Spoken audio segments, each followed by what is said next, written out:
और तुम्हें डर है कि कोई महिला आकर के मेरी जगह ना ले। तुम्हें भय है इसलिए तुम चाहते नहीं देश बदलाव की ओर जाए, तुम्हें ये डर है इसलिए तुम चाहते नहीं कि देश की महिलाएं आगे बढ़े, इसलिए तुम चाहते हो कि ये रिजर्वेशन आए ना।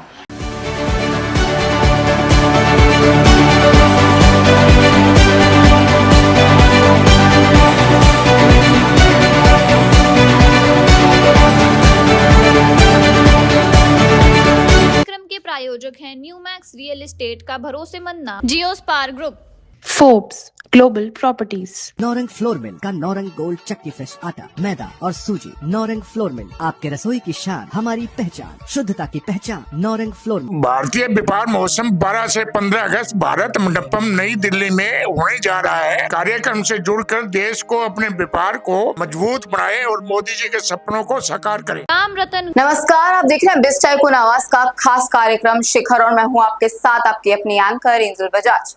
कैट नेशनल वुमेन समिट 2026 के पहले दिन जहां महिला उद्यमिता और आर्थिक सशक्तिकरण की मजबूत नींव रखी गई, वहीं दूसरे दिन यह मंच बन गया एक बड़े राजनीतिक और सामाजिक संदेश का केंद्र। राजधानी दिल्ली में आयोजित कैट नेशनल वुमेन समिट के दूसरे दिन में शामिल हुई हमारी दिल्ली की मुख्यमंत्री रेखा गुप्ता, जिनके संबोधन ने महिला सशक्तिकरण को लेकर राष्ट्रीय बहस को एक नई धार दे दी और इस आयोजन को और भी ज्यादा भव्य बना दिया।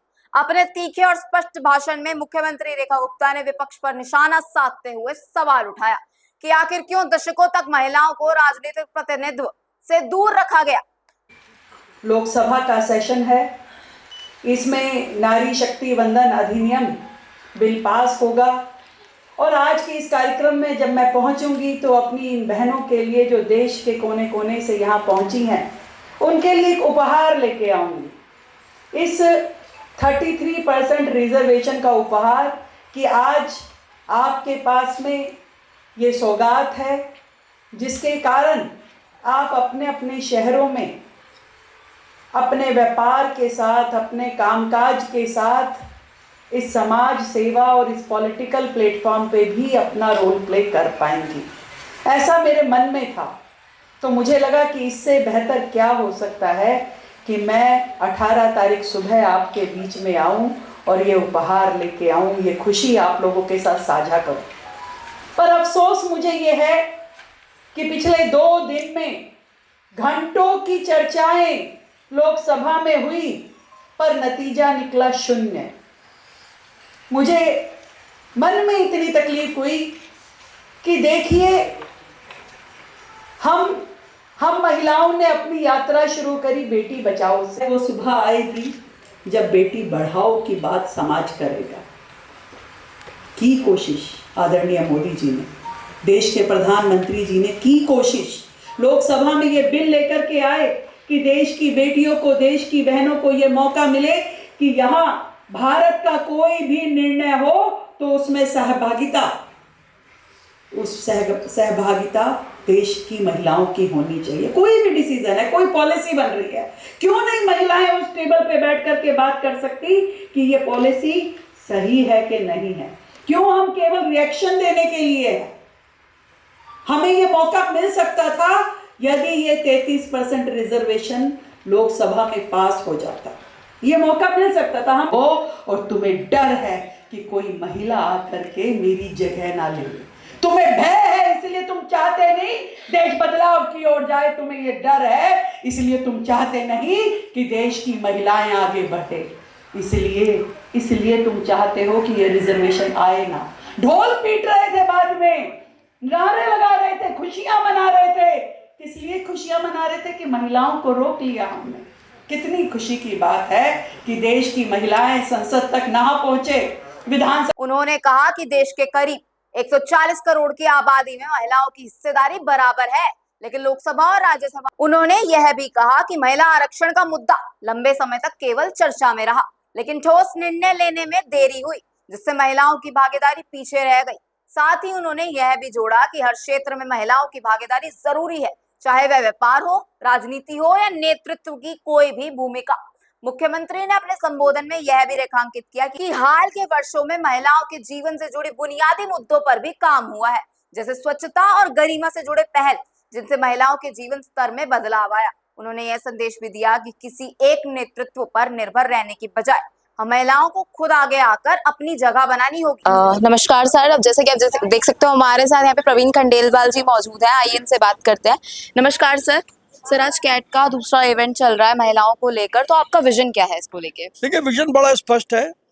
प्रधानमंत्री नरेंद्र मोदी महिलाओं को सम्मान देना चाहते थे, 33% आरक्षण देना चाहते थे, और कांग्रेस और विपक्ष ने पाप किया, उस बिल को गिरा दिया, और जिसके कारण से अब महिलाओं का आरक्षण मुश्किल है।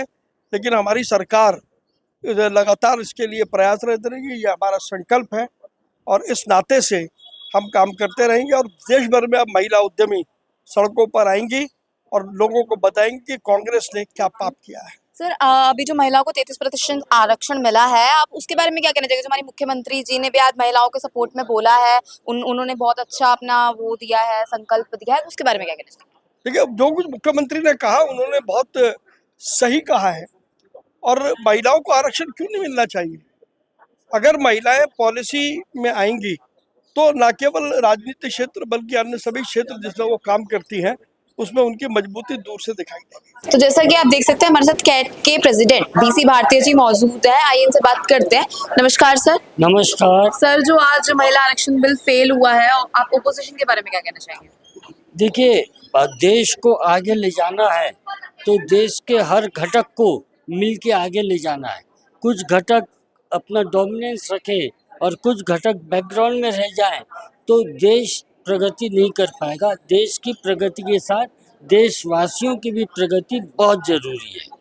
आज 1971 से अगर 550 के करीब हमारे मेंबर ऑफ पार्लियामेंट है, जनसंख्या डबल हो रही है, तो मेंबर ऑफ पार्लियामेंट्स भी बढ़ना चाहिए ताकि सबका प्रतिनिधित्व वहाँ पर जा सके।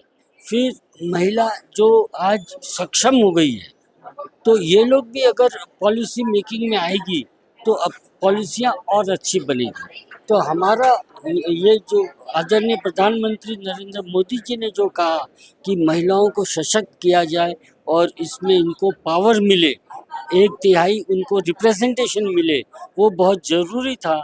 विपक्ष के नेताओं ने इसको नहीं होने दिया, ये एक गलत मानसिकता सामने आती है।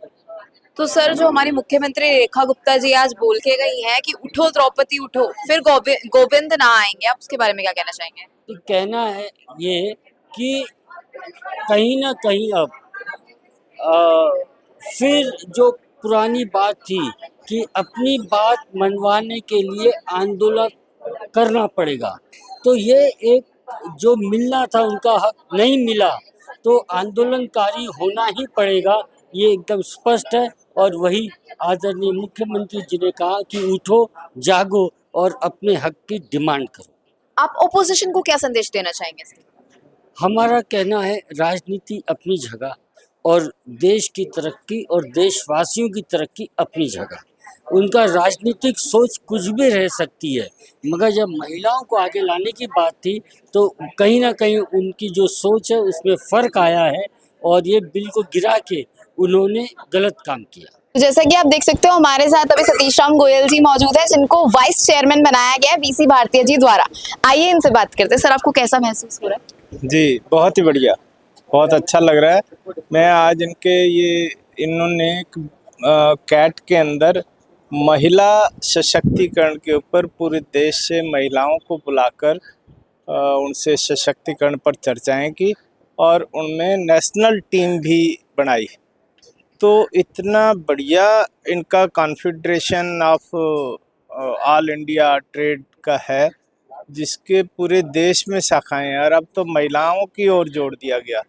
अगर ऐसी संस्था कोई भारत व्यापार महोत्सव कराती है तो मेरे को लगता है ये बहुत ही बढ़िया से कार्य करेगी और बहुत बढ़िया से इसमें कार्य करने से देश का विकास होगा।